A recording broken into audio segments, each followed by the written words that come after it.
I stood in that principal's office, tears burning behind my eyes as two smug parents told me I was a failure, that my daughter deserved to be banned because I was a single mother, a bad woman who couldn't raise a child alone.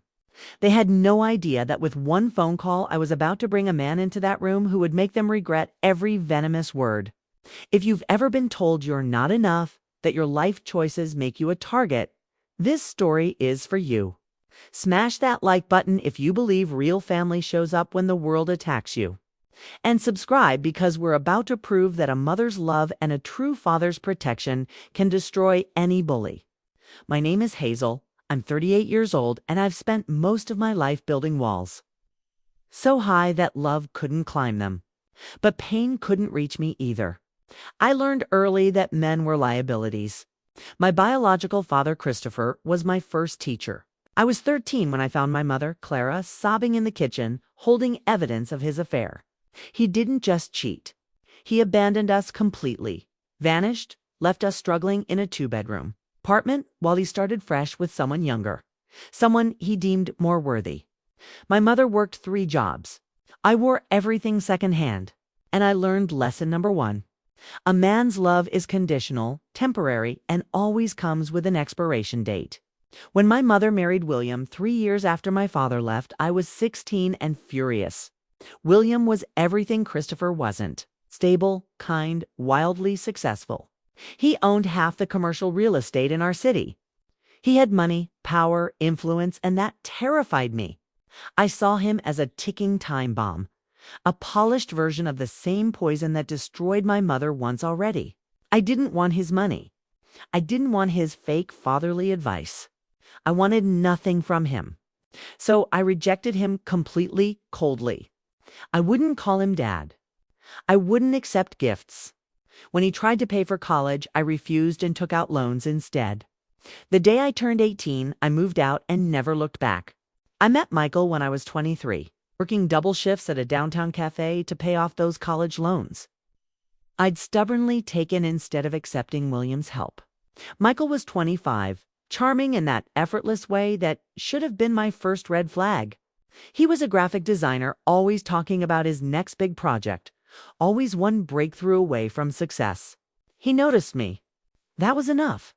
After years of building walls, after convincing myself I didn't need anyone, having someone actually see me felt like oxygen after drowning. He'd wait for me after my shifts, bring me coffee, tell me I was beautiful, even when I was exhausted and covered in coffee stains. He made me laugh. He made me feel less alone. We moved in together after 6 months. It felt reckless and perfect. For the first time since my father left, I let myself believe that maybe, just maybe, not all men were poison. Maybe I could have something real. When I found out I was pregnant 2 years into our relationship, I was terrified but hopeful. Michael seemed excited at first. He talked about baby names, about getting a bigger apartment, about stepping up. I believed him. I let myself imagine a future where I wasn't repeating my mother's story. But pregnancy changes things. It reveals who people really are when the fantasy becomes real, when love requires sacrifice instead of just sentiment. Michael started staying out later. He'd come home smelling like bars and excuses. He stopped asking about doctor's appointments. He stopped touching me. And when I was 7 months along, swollen and exhausted and vulnerable, I found the texts. He wasn't even sorry. He said I'd changed, that I was always tired and no fun anymore, as if growing his child inside my body was some kind of inconvenience to his social life. He told me he needed space, that he wasn't ready for this, that maybe we'd rushed into things. He packed a bag and left, just like my father, just like every man I'd ever trusted. Martha was born 6 weeks later. He wasn't there. He never met her, never sent money, never called. He simply erased us from his life like we'd never existed at all.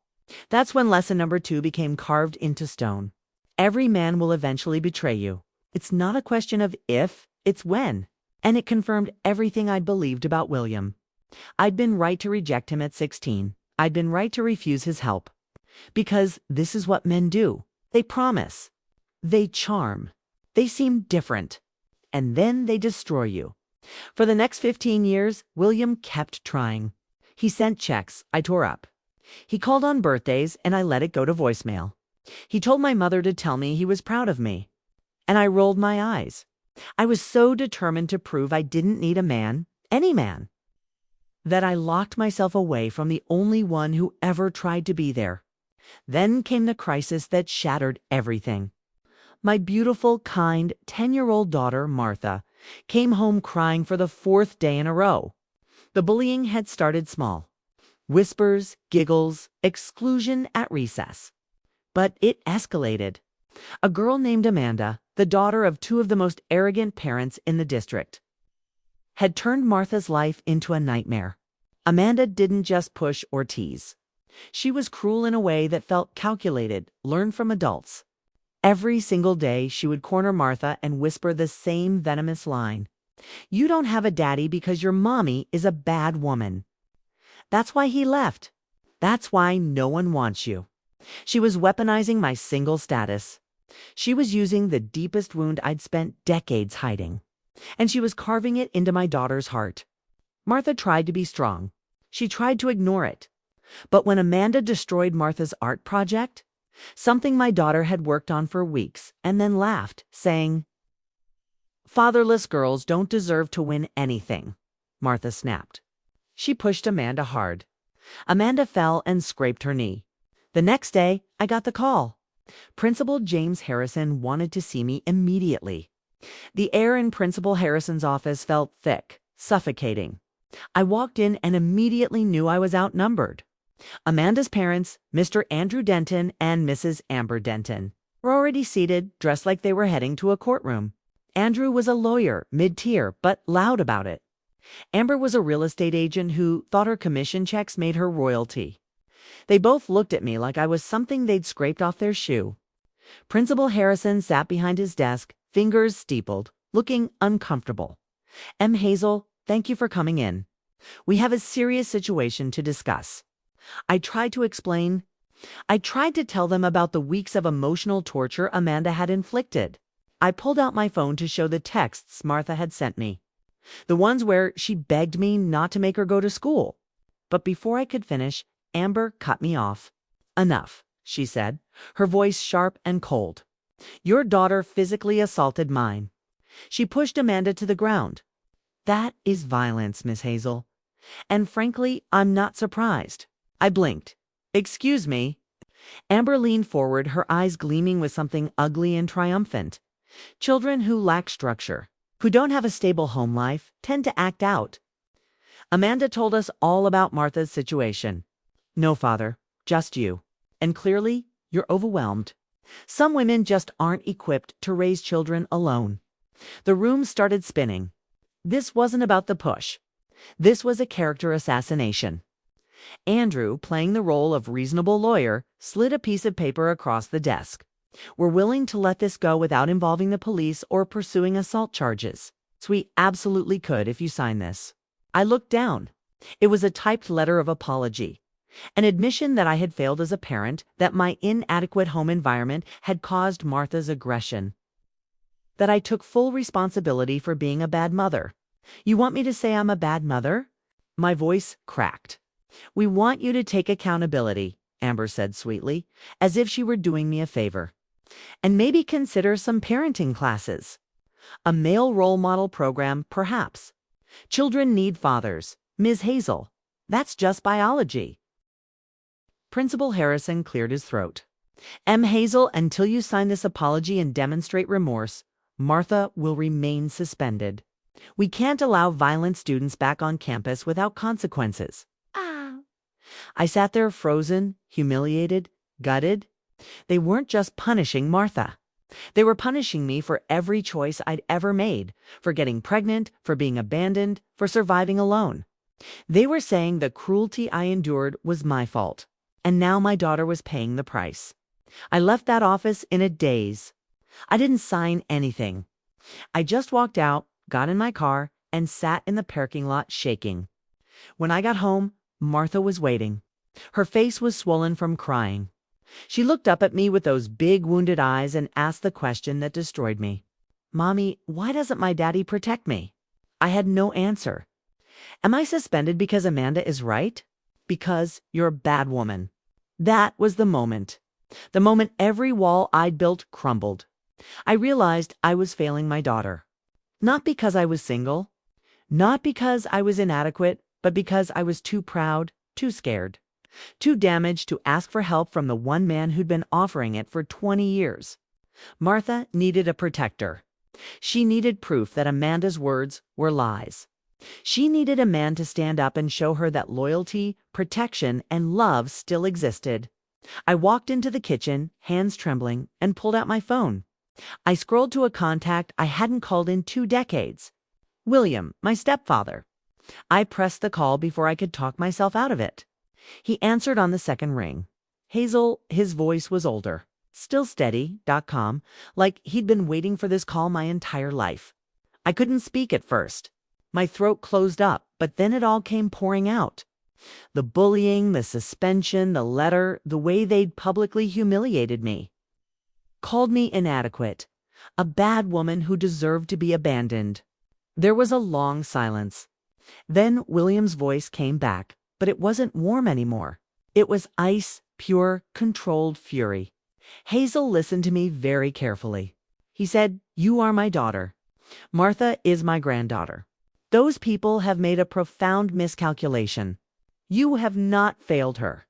They have failed both of you. William, I do not sign anything. Do not speak to anyone.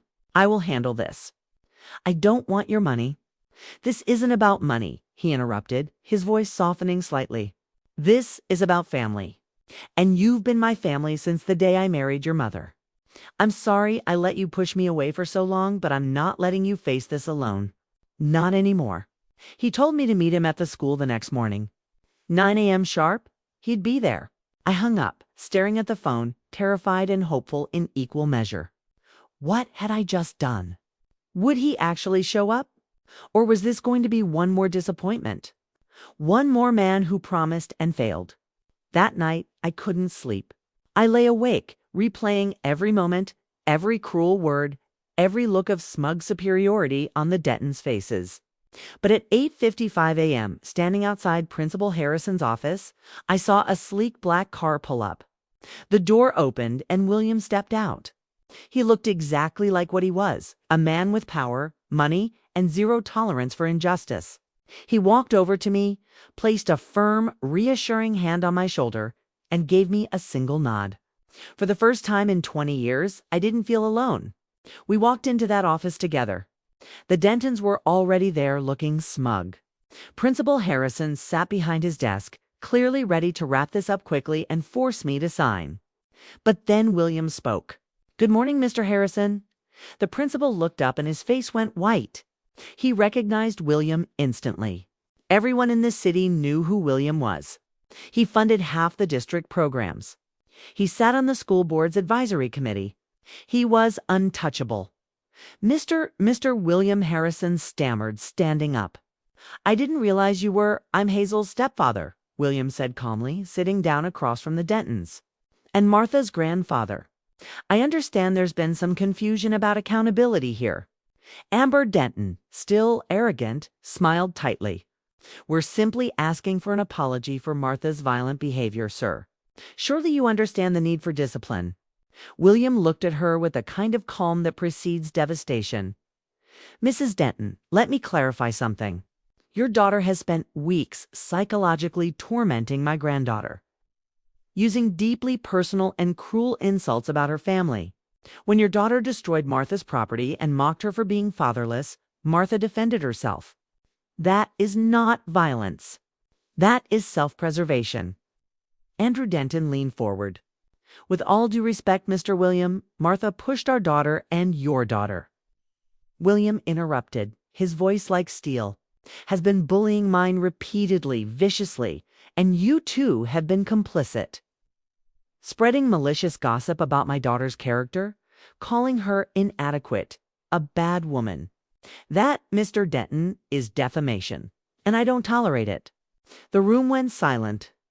William turned to Principal Harrison. "Here's what's going to happen. You will reinstate Martha immediately with a formal apology from the school.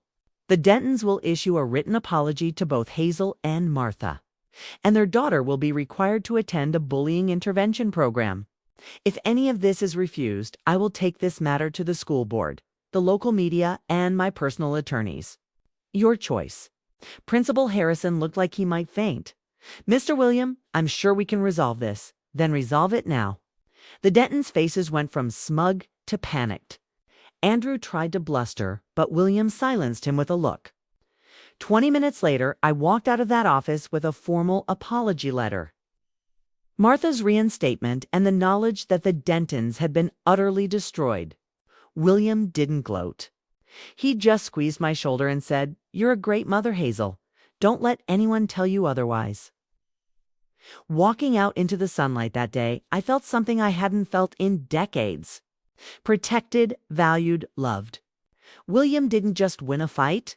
He gave me back my dignity. He proved that family isn't about blood. It's about who shows up when the world tries to break you. Martha got her life back. And I got my father.